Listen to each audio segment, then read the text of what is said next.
Now, most people guess when they see the boomerang plane fly for the first time that I've got some rudder control in there to make it circle to the left. Well, it does circle pretty nicely to the left, but the surprising thing is it also circles to the right, and if I throw it straight, if I could throw it straight, let's try this one straight, it does a loop. Now, the loop tells you something kind of important, but that whole business about why the plane does what it does and how I figured out how to make it do that is a whole thing that I call playing with the box. So I'm going to suggest here, don't think about the last speech you just heard when you hear playing with the box. Concentrate on what I'm saying. Let me just start by saying, again, I'm John Collins, also known as the Paper Airplane Guy, world record holder for paper aircraft distance. And if you've never seen the world record throw, let's roll that piece of video. The world record throw. Here we go. Right there. There it is. There it is. We are all over that one. That's going to do it. Get up there, get up there, get up there, get up there, get up there.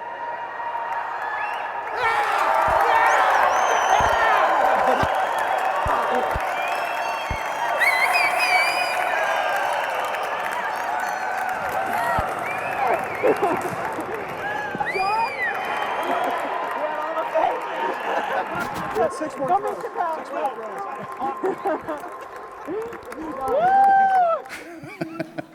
They're overexcited in the booth over there. So that was 226 feet, 10 inches, 69.14 meters. We really didn't need the English translation on that, I guess. We beat the old record by about 6 meters. And as I was saying, 2 women a while back started this school in San Francisco called the Scandinavian School. It's a preschool for kids 2 to 5, and they just wanted to introduce the Scandinavian kind of aesthetic to kids, which it's a good idea. Having grown up in America, I don't know anything about the Scandinavian aesthetic, really. But they tell prospective parents this. They tell parents that when kids play with the box, they're telling us something important.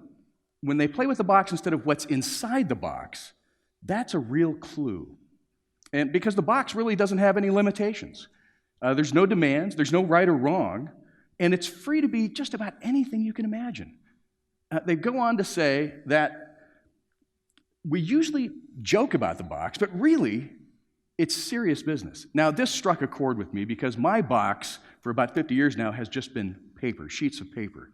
And I'm free to fold those into anything I want, and that journey just continues right on through the first throw. Let me give you an example of that. Now, I didn't start out to do a plane that did that.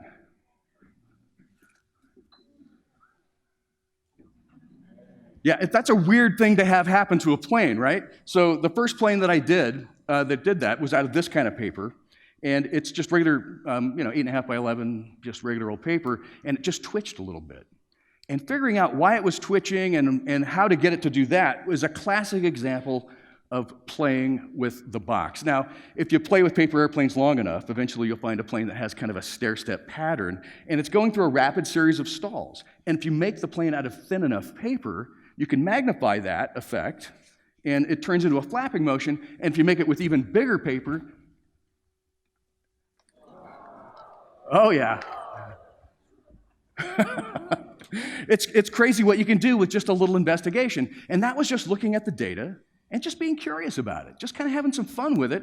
And that's an example of playing with the box. And most people are kind of curious, I find.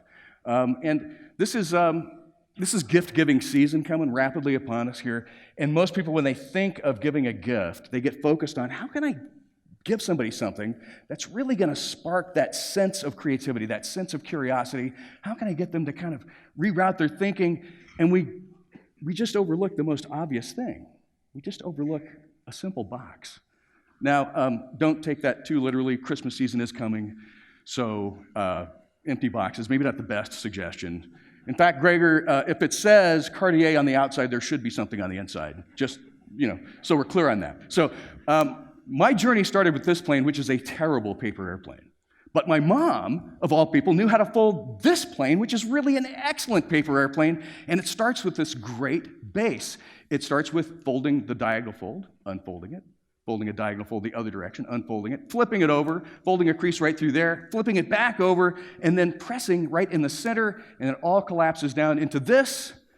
It's a magic base that I called for years the mom base because, duh. mom. The mom base is incredible because you can turn that into a lot of different things. All of these planes right here started with this basic folding idea, the mom base. I was later to discover it wasn't actually called the mom base after I discovered origami. And I discovered origami because I was going to get a paper airplane book from this place called Library, which is a building. It houses all the stuff that we know. It's a cool spot. So I went to the library, and I went to the place where my book was supposed to be, according to some dude named Dewey and his decimal system. But there wasn't a book there. There was a box-shaped hole. And right next to that box-shaped hole, there was a book on origami. Now, it sounds exotic. It was really cool. And through that book, I found out it wasn't the mom base. It was the water bomb base. See me after class if you want to know what that is. But origami, it just opened up this whole world of technique for me. Now, these are some things that I folded over the years, took those folding tricks back to making paper airplanes, and I started to dream of, even at that point, of writing a book of, extraordinary paper airplanes, high-performance paper airplanes that just had origami as their base, just folding. I just thought it would be cool to be able to build a whole set of great planes if all you had was just paper. So fast forward 20 years. I'm actually now writing this book that I've been dreaming of since I was a kid. It's like a dream come true. And then I run into this guy, not this guy. This guy is folded from just one sheet of paper, one square sheet of paper, 5 fingers on each hand, eyes, nose, mouth, tongue, horns, wings. You get the idea. Complicated. 8 hours of folding. Perfectly okay to say you need to get a life. I hear that all the time anyway. So the guy that I run into is Professor Alan Crow. He's the head of the Aeroastrophysics department at Stanford University. And I knew he had a soft spot for paper airplanes because he'd been a judge for an international competition. So this is 1987, so what you do in 1987 is you write a letter. Now, a letter is a piece of paper that has printing on it, and you fold it like that, and then you put it into this thing called an envelope, which you actually have to do that to. The 80s were barbaric, I'm sorry. It's a crazy time. Anyway, we end up having a meeting, and Professor Crow looks at my flight theory chapter, makes a couple of changes for me, and then gives me a couple of books that the first-year students use for fluid dynamics. And this gives me a whole framework now for thinking about all of the data that I've gotten for the last 20 years of flying paper airplanes. This is great. There's formulas for all this stuff. So I start pulling out, the math and just looking at the concepts. What are these formulas describing? What are the big concepts here? And by the way, whenever I do a talk like this, we probably have engineers in the audience, 1 or 2 engineers, show of hands. Yeah, so you guys always want to know, did I do a computer model of this thing before I did the world record plane? So let's show the animation, please, yeah. So this is not my computer model. It would be pretty easy to model a plane, right? Much easier than, say, like a jellyfish or a tree or something weird. But I didn't. I didn't do that. And I didn't do it because Professor Crow had told me years ago that there just wasn't that much information on small-scale wings. And so I probably was only going to get out of the formula exactly what I put into the formula. There wasn't going to be any surprises there. A lot of fields of endeavor, unlike paper airplanes, have vast amounts of data that you can extrapolate really cool things from. Wasn't true with paper airplanes, but we did discover something incredible from our experiments, trying to break the distance record. We discovered that as the plane slows down, the air adheres farther and farther back on the wing. And that led me to this concept of changing the dihedral angle of the plane over the length of the plane to optimize lift to drag through all of those different speeds. Now, I realize right now some of you people are going, what in the world is dihedral angle? And other people are going, hey, we're like 8 minutes into this thing. Are you ever going to explain how the boomerang plane works? Here's where it all comes together right here. So dihedral angle is really just the angle that the wings are stuck to the plane. And most airplanes that you're ever going to ride in, most good paper airplanes have positive dihedral. That means the wings slope upward, and that puts the lifting surface up over where the weight is. And so if the plane gets rocked to one side, kind of like a pendulum, the plane rocks back to neutral. That's positive dihedral angle. So if you look at the boomerang plane, it doesn't have that. The wings droop, and it's a little bit tail heavy, so the plane climbs. And what's a climb going to look like leaned over? It's not going to rock back to neutral if I throw it leaned over. It's just going to climb in a circle that way, or a circle that way, or a circle this way. It's all the same trick. And you'll see the trick now. I'm throwing it leaned over, it just climbs its way back. So once you know that, you can design for that. It's the fat glider, the wings are drooping. It circles back. We've got the max lock, nice broad wing glider. Wings are drooping, it circles back nicely. But what you really need, if you're the paper airplane guy, did I reverse? I did. That was my fault, sorry. What you really need if you're me, the paper airplane guy, is a plane that flies out, flips over, and flies back upside down.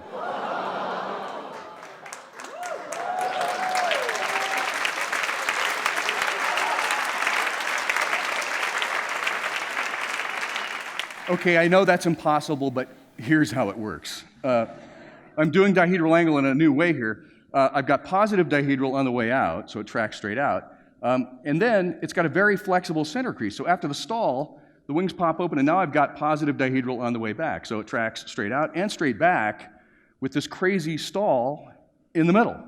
Now, this is a classic example of playing with the box, because nobody wakes up in the morning and thinking they're going to invent this. Well, at least I don't. Maybe somebody after they see my show will go home and do that, but I certainly didn't do that. What I was trying to do is put landing gear on this guy. And in doing that, I got the layers spread too far out, so the body of the plane was really flexible. And then I got too much weight at the rear of the plane, so it does that crazy stall. So it's a classic example of just looking at the data in a new way. And this idea of looking at data in a new way is really interesting, because sometimes you've got data and you have no idea what it means. Here's a great example. So the first time I tried to break the world record for distance, I didn't make it. We were a little bit short. And so that meant, because I had sponsors paying for food and for travel. We were going to Mojave from San Francisco, a bunch of times. And photographers, video guys. We were paying for all this stuff, sponsors were. And so I was going to have to call all of those guys on Monday morning with the news. And that's like having to call your parents and tell them you wrecked the car. This is not a nice moment. So Monday, I'm calling all these guys one by one, and not looking forward to this. One by one, they all say exactly the same thing. They just have one question. You're going to keep going, right? That's all they wanted to know. There was none of this emotional shame that I was feeling from not making it, not getting it done. They're business guys. They understand having a business plan. They understand moving forward. It might be kind of a crooked line. You might not make it. And that started me thinking about the nature of success and failure. And from my standpoint, success would have been really easy to gauge, right? Did you make it past the world record, or did you not? That's kind of how you measure success. Failure, for this, and for most things in life, let's face it, failure is a lot more complicated. Failure implies that you've got to look at the data and go, that's as far as I can go. I can't figure out any more answers. I don't have any more solutions. I plant my flag in the sand and go, that's it, I declare failure. It's the kind of thing where you actually have to declare failure. If you don't declare failure, you're still marching forward on your way to success. And for me, that was a brand new idea, marching forward on the way to success. And by the way, the world record for distance was not the first world record I went after. A few years before that, I decided to get interested in world records because I noticed if your book said world record holder on the cover, you sold a few more books. So not a crazy idea to go after that, right? So the first record I go after is time aloft. It's duration. How long will your plane stay in the air with just one throw? So I did what just about anybody would do in that situation. I got the guy's book. Ken Blackburn was a world record holder. I got his book. I folded Ken's plane. It's a very good plane. But I've got planes that good, so I figured, this is not going to be that tough. And then I went to YouTube and I watched Ken Blackburn throw his plane. Here's where it all starts to fall apart. Ken Blackburn's right arm is like a bazooka. My right arm, more like a wet noodle, more like udon. It was never going to be able to throw anything as hard as Ken Blackburn. So I came up with a different solution for the time aloft problem. This plane is my solution for the time aloft problem.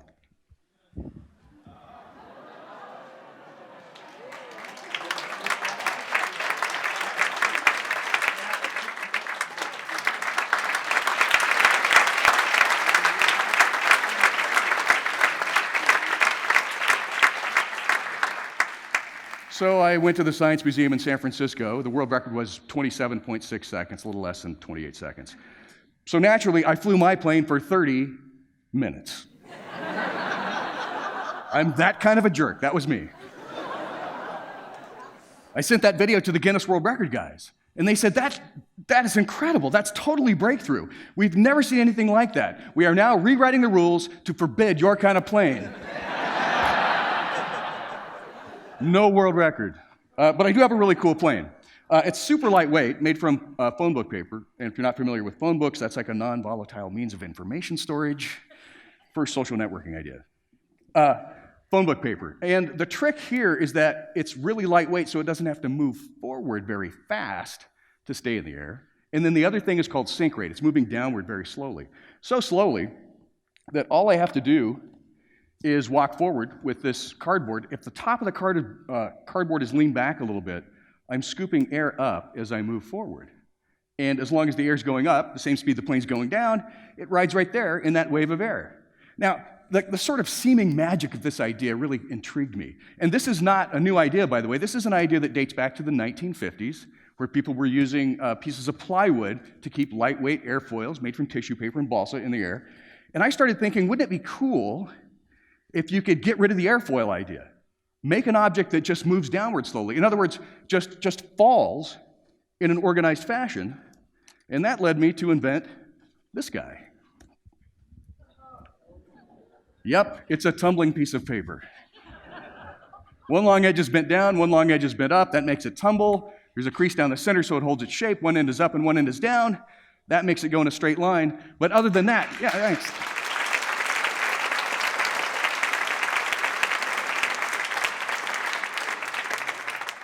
Other than that, no real rules with those guys. You can make them smaller. This is tissue paper, like you might wrap a gift with. And this one is light enough and small enough, you can get rid of the cardboard altogether and just use it. So there's no physics involved here. This is just magic. That's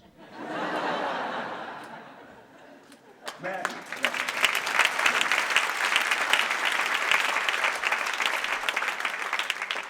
So hopefully you've seen one or two things here that if you'd ever bothered to really think deeply about paper airplanes, you would think that's impossible. And before we broke the world record with, there's the tumbling wing. Before we broke the world record, everyone considered that the plane on the left here was the only kind of plane you could use to break the world record for distance. That's just the way it had been done. But after we used a glider to break the world record, everybody thought, oh, that's obvious and logical. The glider's got a lot more potential. It's a flying thing. But it wasn't logical and it wasn't obvious until we did it.